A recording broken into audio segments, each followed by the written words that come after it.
فقال: يا أيها الناس، إنه قد أقبل عليكم شهر الله بالرحمة والبركة والمغفرة. عندنا هنا عدة وقفات قصيرة في مطلع وبداية هذه الخطبة. هذه الخطبة اهتم الأئمة عليهم السلام بنقلها، فمن هو الذي نقل لنا هذه الخطبة؟ هذه خطبة النبي، من هو الذي نقلها لنا؟ إذا نلاحظ مصدر هذه الخطبة، وقد نقلها الشيخ الصدوق رحمة الله عليه في غير كتاب الله بطريق صحيح وطريق معتبر، أنه الإمام موسى بن جعفر سلام الله عليه، وبلغنا وإياكم زيارته إن شاء الله في القريب العاجل.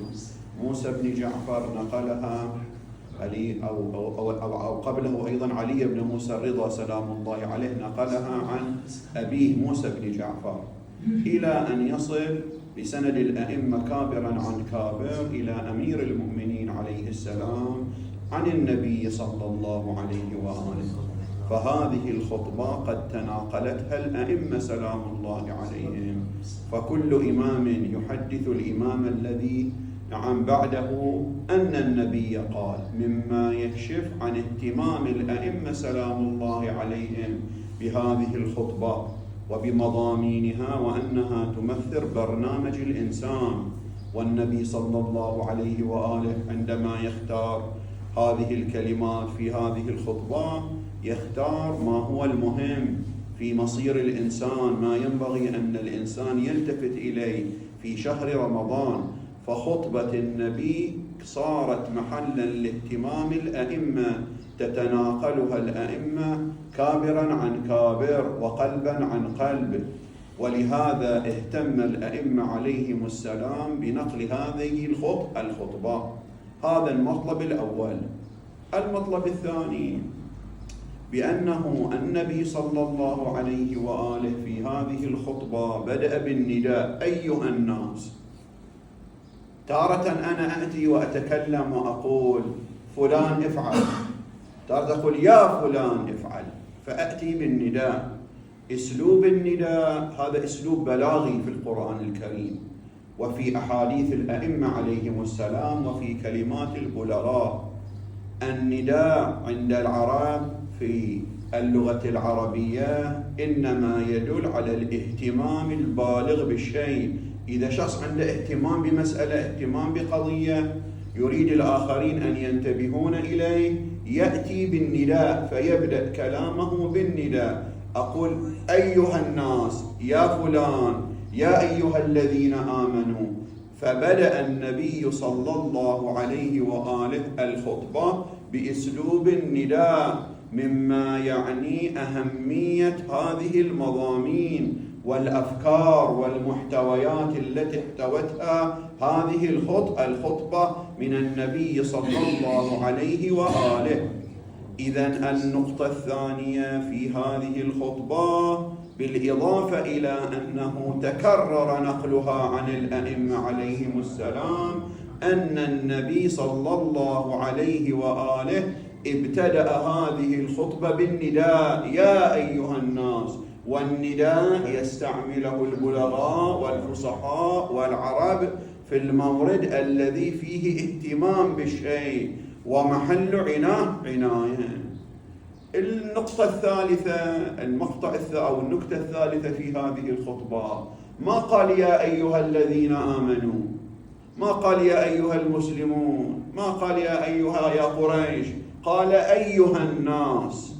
فهذا الخطاب خطاب لجميع الأمة، لكل من هو إنسان، مما يعني أن مضامين هذه الخطبة التي ذكرها النبي صلى الله عليه وآله ليست مضامين خاصة إلى مجتمع العرب أو إلى المسلمين أو إلى قريش أو إلى الذين آمنوا، بل هي مضامين عامة لجميع البشرية إلى يوم القيامة. ولهذا تارة يقول يا أيها الذين آمنوا في القرآن، يا أيها الناس المضمون يختلف، يا أيها الذين آمنوا الخطاب يكون موجه للمؤمنين، وهذا المضمون إنما يعني المؤمنين، أما غير المؤمنين لا يعنيهم ذلك.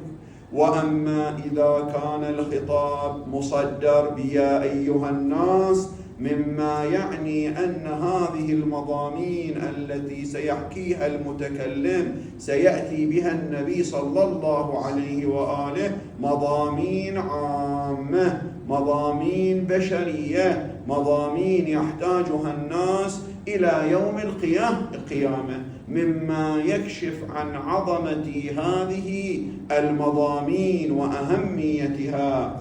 فلهذا قال يا أيها الناس، فبدأ الخطبة بأن يكون الخطاب لجميع الناس، مما يعني أن هذه المضامين التي ستأتينا في خطبة النبي صلى الله عليه وآله هذه المضامين مضامين يستفيد منها الناس، يستفيد منها الإنسان، بغض النظر أنه مسلم، أنه مؤمن، أنه عربي، أنه بل متقي، فهي مضامين عامة. هذه النقطة الثالثة أيضا في هذه الخطبة. إذن من خلال هذا العرض تبين أن هناك نقاط ثلاثة في مطلع هذه الخطبة. أولا اهتمام الأئمة عليهم السلام بنقل هذه الخطبة عن النبي وحرصهم على نقلها للأجيال كابرا عن كابر، حيث كان يحدث بها الإمام بني علي بن موسى الرضا وينقلها لأصحابه نقلا عن أبيه عن جده إلى أن نقلوها عن النبي صلى الله عليه وآله. وهذه تعطينا نحن وظيفة، أن الأئمة عليهم السلام إذا اهتموا بنقل شيء إلى الناس ينبغي علينا أيضا نحن أن ننقل هذه الخطبة إلى الناس اقتداء بفعل من؟ اقتداء بفعل الأئمة عليهم السلام. ولهذا حاولنا أن ننقل ونركز هذه الخطبة، والعلماء وغير العلماء يركزون على نقل هذه الخطبة للناس في مطلع بداية شهر رمضان، بل قبل شهر رمضان، لأن هذه الخطبة مو في شهر رمضان، هذه الخطبة صدرت من النبي صلى الله عليه وآله في آخر جمعة من شعبان، لكي يتهيأ المؤمنون ويتهيأ الناس إلى شهر رمضان، لا أنها في شهر رمضان.